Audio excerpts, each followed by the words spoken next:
അതെ, ഭക്തപ്രഹ്ലാദൻ വഞ്ചുമുഖ്യന്റെ കയ്യും പിടിച്ചുകൊണ്ടിത ആനയടിയിൽ പുതു ചരിത്രം രചിക്കുവാൻ വരികയാണ് യുവരാജാവ്. സുഖസിദ്ധമായ ശൈലി കൊണ്ട് ആനപ്രേമികളുടെ മനസ്സിൽ ഇടം നേടിയ ഉത്തമ യുവരാജൻ, തമിഴക മഹിമയുടെ നിലയ്ക്കാത്ത സൗന്ദര്യവും പേര് പിറവി കൊണ്ടവൻ, ആനകൾ അനവധി അരങ്ങു വാഴുന്ന കീഴൂട്ട് തറവാട്ടിലെ ഇന്നത്തെ തമ്പുരാൻ, സാക്ഷാൽ കീഴൂട്ട് വിശ്വനാഥനോടൊപ്പം കൊട്ടാരക്കരയുടെ മണ്ണടക്കി ഭരിക്കുന്നവൻ, ഭക്തപ്രഹ്ലാദ വഞ്ചിമുക്ക് ഭഗവാനായി സമ്മാനിക്കുന്ന പൂർണ്ണതയുടെ നേർരൂപം, മന്ത്രികുമാരൻ കീഴൂട്ട് ശ്രീകണ്ഠൻ.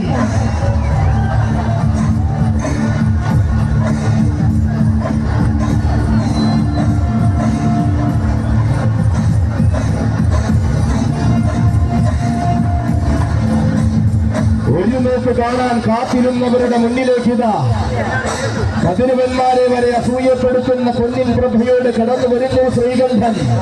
മലയാള മണ്ണിന്റെ മഹിമയ്ക്ക് മഹോത്തരമാകുന്ന അഴകുകൊണ്ട് കിരീടം ചൂടിക്കുവാൻ അതിർത്തിക്കാടിൽ പിറന്നു വന്നവൻ, തമിഴക പെരുമയിൽ നിന്നും മലയാള മഹിമയിലേക്ക് ചുവടുവച്ചുവെന്ന ചരിത്രം തന്റെ പേരിൽ കുറിച്ചവൻ, കീഴൂട്ട് ശ്രീ ബാലകൃഷ്ണപിള്ളയുടെ ആരോപലുണ്ണിയായി രാഷ്ട്രീയ കേരളത്തിന്റെ വീരിമാറിലും ചർച്ചയ്ക്കിടം നേടിയവൻ, കഥകളിക്ക് കളിവിളക്ക് കൊളുത്തിയ മണ്ണിൽ ഉണ്ണിയപ്പത്തിന്റെ മാധുര്യം പേറുന്ന പുണ്യഭൂമിയിൽ കൊട്ടാരക്കരക്കാരനായി വളർന്ന കൊട്ടാരക്കരയ്ക്ക് കീർത്തിയായി മാറിയ യുവരാജൻ, വളർച്ചയുടെ പടവുകളിൽ തുണയായി കൊട്ടാരക്കര ഗണപതി കാവൽ നിൽക്കുന്ന ഭാവി വാഗ്ദാനം, ബാല്യകൗമാരത്തിന്റെ കാലത്തു തന്നെ പ്രൗഢിയുടെ പുറപ്പാട് തെളിയിച്ചവന്റെ വരവ്, ആളത്തം വാക്കിലല്ല വാക്കുപറ്റാത്ത കാന്തിയിലാണെന്ന് കാണിച്ചു കൊടുത്തവന്റെ വരവ്, ഭക്തപ്രഹ്ലാദ വഞ്ചിമുഖ്യന്റെ നായകൻ ഗജകുമാരൻ കീഴൂട്ട് ശ്രീകണ്ഠ, നിരക്കും നിന്റെ സാരഥി മാർഗം, ആനയടി പൂരം പെരുമയിലേക്ക് സ്വാഗതം.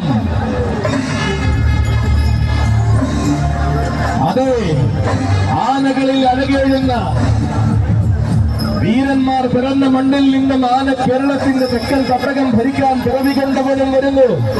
ഒട്ടും മടിക്കാത്ത നെഞ്ചോട് ചേർത്ത് മീനാട് സിന്ധുമോൾ ഗ്രൂപ്പിന്റെ കുട്ടിയാന യുവരാജകുമാരൻ മീനാട് കേശു.